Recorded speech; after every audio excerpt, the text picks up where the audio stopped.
Hey there puzzlers, my name is FLEB, and today we're going to be continuing our journey to solve the 4x4x6 Fisher Cube.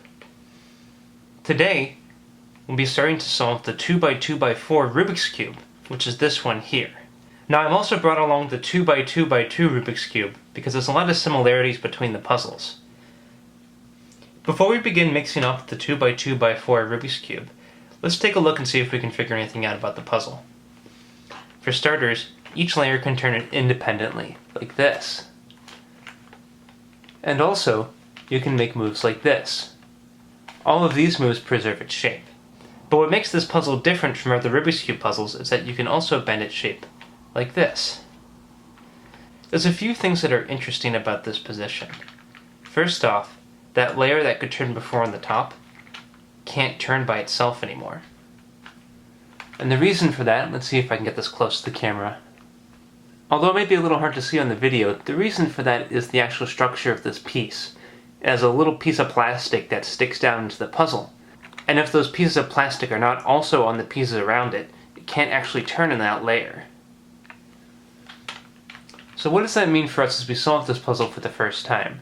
Well, for starters, once we mix up the shape, these pieces on the top are not going to change positions with other pieces that stick out. And the reason for that is that they can't move from their position. They're stuck on the piece that's below them.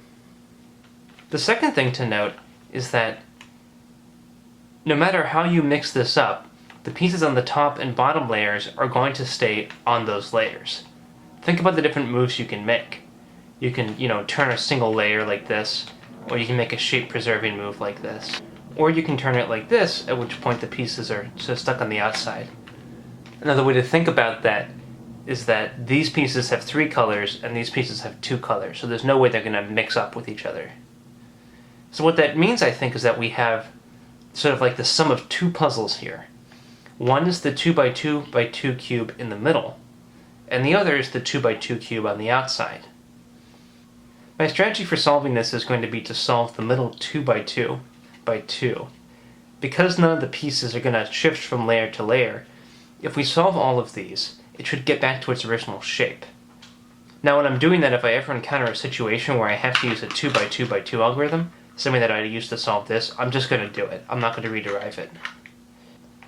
The second step is going to be solving the top and the bottom layers, using only moves that preserve the puzzle shape. Moves like this, or moves like this. And I hope that's going to work out. We'll see if it actually does. Without further ado, let's mix this up. Let's start with some shape-preserving moves.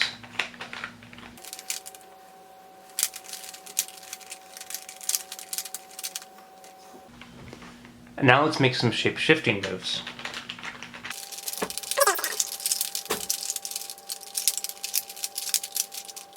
And with that, we're ready to begin. So let's get started.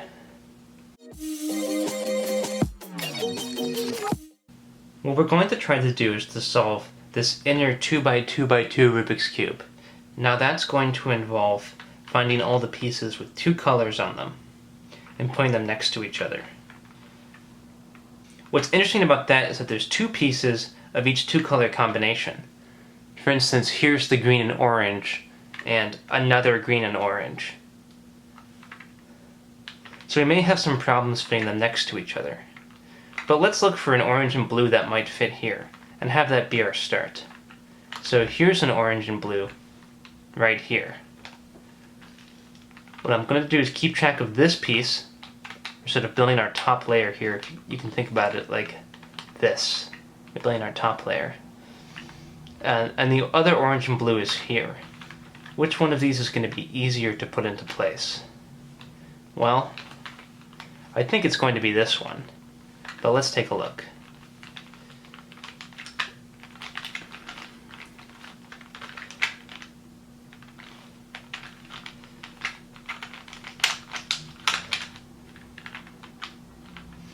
There should be some way to figure this out, right? So if this were facing up, like this piece here was facing the same direction as this white piece here, then that orange would be right next to it, and the blue would be here. So I think this is the right piece.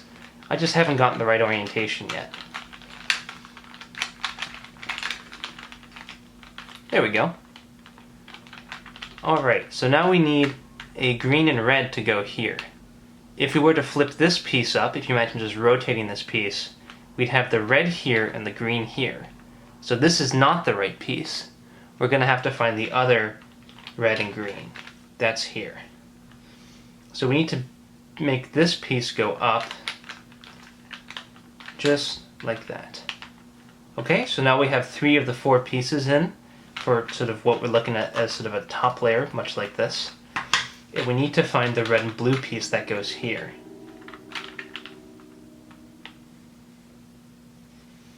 If we imagine flipping this piece up, the red would be on the left, the blue would be on the right, so this is the right piece.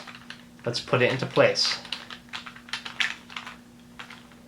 Okay, now you can see we have one full layer done, and because of the properties of these pieces being stuck to the pieces below it, we've also got the orientation of this layer done. So now we can treat it like we're solving the top layer of this 2x2x2 cube. The first thing I want to do is switch the position of these pieces so that they're in the right place.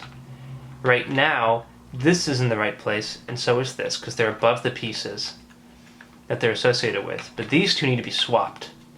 So for that, I'm just going to use a 2x2x2 Rubik's Cube algorithm. That's L, F prime, L prime, D prime, L prime, D, F. And now we have each piece in its right position.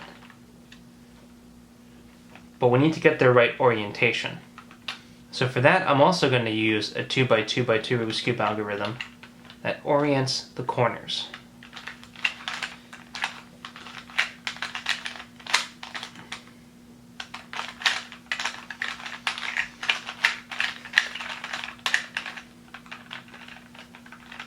It's just the same algorithm being applied over and over again. And there we have it. We've got the middle solved, and because of that, we also have the orientation of the top and bottom layer.